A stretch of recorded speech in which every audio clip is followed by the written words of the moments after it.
cosa. Bueno, la hija, estas son las cosas que solo se ven en una dictadura totalitaria. Primero, los juicios. Enseguida me vino a la memoria los juicios estalinistas, por ejemplo, claro. las grandes purgas, que Fidel Castro y Raúl Castro no son ajenos a ellas. No, hombre, no, desde el principio. Oye, el caso Marquito, que aquí lo podemos... No, y el caso de los pilotos. Y el caso de los pilotos en el 59, en claro, fin. Mucho. Pero en el caso de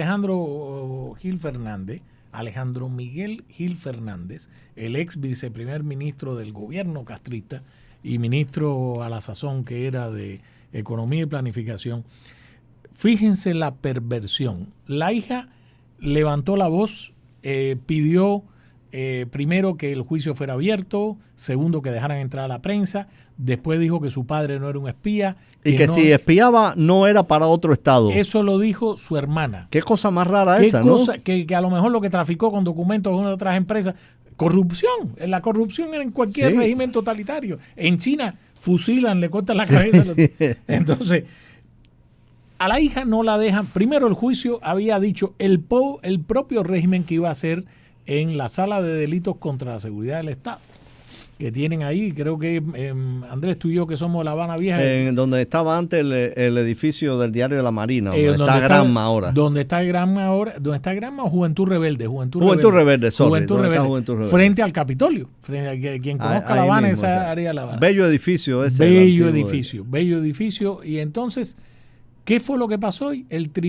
A donde juzgan a este tipo es en el Tribunal Militar en Marianao. He dicho que acordonaron la zona, un fuerte operativo policial, cerraron algunos comercios, etcétera, según 14 y medio. Ahora, la hija de este hombre había dicho que le habían restringido su cuenta de WhatsApp, etcétera, y por supuesto el juicio fue cerrado, pero dejan entrar al hijo.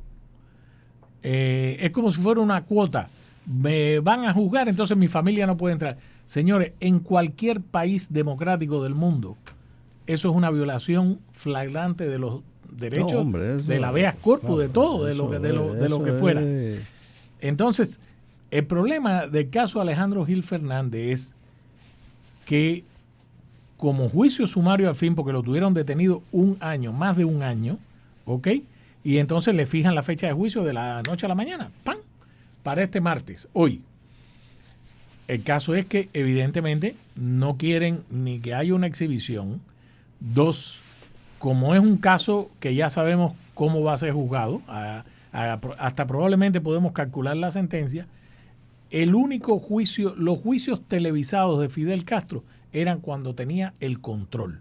El caso de Marquito, que lo hemos mencionado aquí, en el año, creo que fue el 64, no fue un juicio, pero fue un juicio moral. El caso de Beto Padilla, que tú lo has comentado muchas veces, Andrés, y sería bueno traerlo porque, o sea, era un juicio entre intelectuales. O sea, Ochoa y los hermanos de la Guardia. Ese es el caso. Y el caso Abrante, es decir, la causa 1 y la causa 2 de 1989. Los tipos que estaban sentados allí como acusados sabían que su destino final podía ser la muerte, como ocurrió en el caso de 4 de ellos. Y bueno, 5 porque el caso Abrante murió de manera misteriosa. Pero que se iban a parar en medio de juicio como hizo aquel Miguel Ruiz Po, que se paró a llorar. Y ese es el único momento en el que el castrismo se siente a temblar y mandan a parar el juicio. Cuando Miguel Ruiz Po, tú te debes acordar porque hemos visto la imagen 20 veces, se descontrola. Se descontrola, echa a llorar. Yo soy un revolucionario, no sé qué. Y esto lo sabían, a mí me habían dicho hasta las más altas instancias. Juan Escalona Reguera, el fiscal Charco de Sangre, le dice, ¿qué usted quiere decir con eso, acusado? Y el tipo dice que lo sabía hasta el comandante. Fidel. Ya, pánico en la sala. Pánico. Esto es lo que no se permite el castrismo en momentos como lo que está viviendo de tanta debilidad.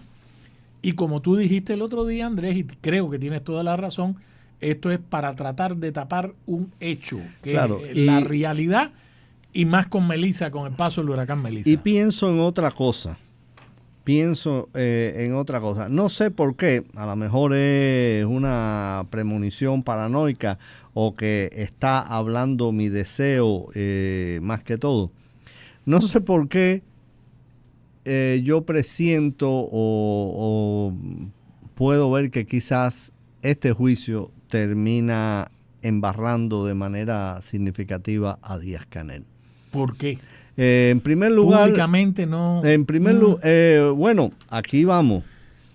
Como que ese juicio es a puerta cerrada, no sabemos a quién puede o no puede incriminar Gil Fernández adentro de esa sala. Claro, adentro de esa sala. O sea, no sabemos si Gil Fernández... que no le sacaron hasta las uñas. Estoy hablando desde el punto de vista psicológico. Bueno, justamente. No físico, para que no se mande. Y dijeron, ¿qué tú vas a decir? Lo tuvieron un año en el tanque. En el tanque. El tipo se ha quedado calvo, ha bajado de peso. Como que es a puerta cerrada. No sabemos lo que se puede ahí inventar o no inventar. Es decir, a mí honestamente, yo no creo que la palidez de Díaz-Canel en los días estos de Melissa, hace 13 días ya que pasó Melissa, y se le ve desencajado, se le ve iracundo. Sí, se deba al estado de la nación, porque el estado de la nación les importa un pito. No creo pero que es su nación, Andrés. No. En el sentido de propiedad. No. Les importa un pito, y él sí está comiendo y él sí está durmiendo. No sé por qué le veo un chino atrás en estos días. A Díaz-Canel. No sé por qué le veo un chino atrás. Y, en fin, es un chivo expiatorio fantástico. ¿Quién? ¿Díaz-Canel? Díaz-Canel se para Raúl y dice, hemos confiado ciegamente en este hombre. Es la fractura de ese régimen tan débil. Bueno. Haz los cálculos en lo siguiente. Es decir, vamos a pensar en los defenestrados. ¿Ustedes se acuerdan del caso del famoso Landy, Luis Orlando Domínguez, el niño lindo de Fidel Castro, salido de la Juventud Comunista, que lo llevó al equipo, mal llamado equipo de coordinación y apoyo del comandante? Y esa era la figura. Hasta que al tipo le detectan que tenía 300, 600, no sé cuántos dólares en el refrigerador de su casa y una libreta que tenía unas anotaciones.